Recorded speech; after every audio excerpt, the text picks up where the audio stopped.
Bonjour amis rêveurs et bienvenue sur la chaîne Terre Onirique. Aujourd'hui, nous repartons dans la mythologie nordique pour suivre la mort du plus parfait des dieux et de la ruse du dieu Loki. Bon voyage!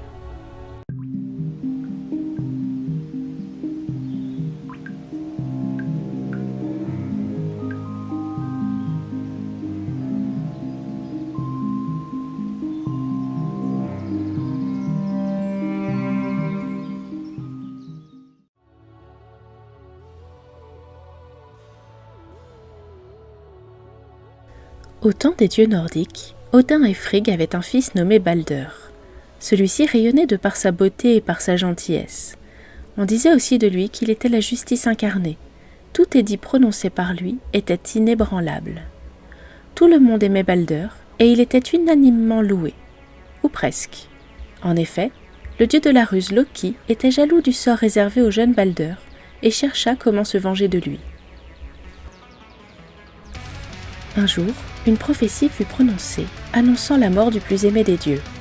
Frigg ne voulait pas que son fils meure.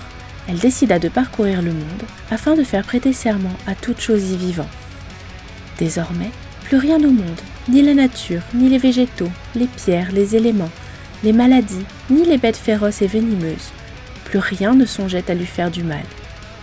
Elle laissa cependant une petite branche de gui, jugeant que celle-ci était bien trop jeune pour prêter un quelconque serment, et bien trop inoffensive pour faire du mal à son fils bien-aimé. À partir de ce jour, les dieux s'amusèrent de cette nouvelle invulnérabilité de Balder et chacun s'amusait à lui lancer divers objets dessus, sans que jamais aucun d'entre eux ne lui fasse de mal. Les dieux ne craignant plus de lui faire de mal, Balder était devenu la cible de jets de pierre et autres objets en tout genre.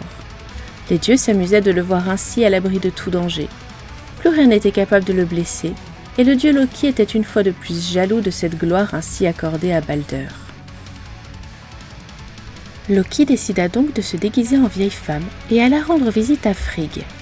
Celle-ci l'invita à entrer et demanda rapidement des nouvelles des dieux. Loki lui raconta alors que le nouveau jet des dieux était de tirer à la cible sur Balder et que tous s'amusaient de voir qu'aucun mal n'était fait au plus parfait des dieux. Frigg ne s'en étonna pas le moins du monde et ria même des récits de la vieille dame. Agacé, Loki demanda alors s'il n'existait pas une chose dans ce monde qui avait été épargnée du serment de Frigg. Celle-ci lui répondit alors innocemment que seul un petit brin de gui, bien trop inoffensif, n'avait pas prêté serment. Ravi de cette révélation, Loki partit alors à la recherche de ce brin de gui, et quand il l'eut retrouvé, il retourna en Asgard auprès des autres dieux. Il approcha Od, le frère aveugle de Balder, qui ne prenait pas part au jeu des dieux.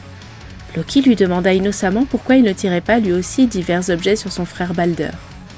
Od lui répondit alors qu'il n'y voyait rien. Comment aurait-il pu alors atteindre sa cible? Loki l'encouragea alors à prendre la petite branche de gui, et sous ses indications, Od la lança sur son frère. La branche transperça alors le cou de Balder, qui s'effondra raide mort sur le coup. Tout d'abord, personne n'osa réagir. Nul ne s'attendait à voir Balder mourir sous leurs yeux. Ils étaient habitués à ce que rien de ce monde ne puisse le blesser, et ils étaient sous le choc. Puis, brisant le silence général, tous les dieux se mirent à pleurer cette tragique perte. Odin plus que quiconque était frappé par la perte de ce fils qu'il aimait tant. Frigg fut la première à retrouver la parole, et demanda alors qui serait le plus courageux de tous pour aller aux enfers convaincre Hel de leur rendre Balder. C'est Hermod, le messager d'Odin, qui décida d'accomplir cette mission, et il partit sur le champ pour voir Hel. Pendant qu'il allait affronter Hel, les autres dieux se mirent à préparer sinistrement l'enterrement de Balder. Une fois devant Modguder, la gardienne du passage menant aux enfers, Hermod lui dit qu'il était là pour parler avec elle d'une affaire de la plus haute importance. La gardienne lui indiqua donc la route à suivre, et Hermod ne tarda pas à se retrouver devant la terrible Hel. Il lui raconta dans quel profond désespoir les dieux d'Asgard étaient tombés suite à la mort de leur favori, et il la supplia de laisser Balder repartir avec lui. Mais Hel, qui était la fille de Loki, voulut vérifier si les gens aimaient autant Balder qu'on voulait bien le lui faire croire. Elle accepta de le laisser partir, à l'unique condition que toute chose au monde, vivante comme inanimée, pleurait la mort de leur cher Dieu. Si une seule créature refusait de le pleurer, Balder resterait avec elle aux enfers. Hermod accepta alors de lui prouver la tristesse du monde pour Balder et partit sur le champ porter le message à tous.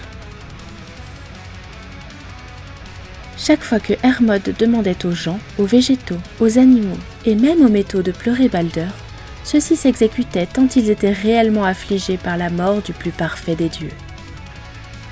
Alors qu'il s'apprêtait à rentrer en Asgard, Hermod vit une caverne dans laquelle vivait une géante à qui il n'avait pas encore porté le message de Hel.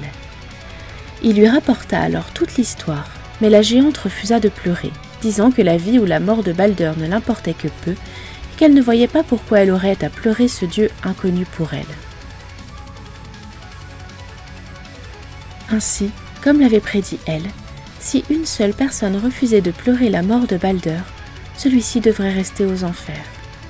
Quant à l'identité de la géante, certains pensent que c'était là le dieu Loki, qui était une fois de plus déguisé et prenant son ultime revanche contre Balder.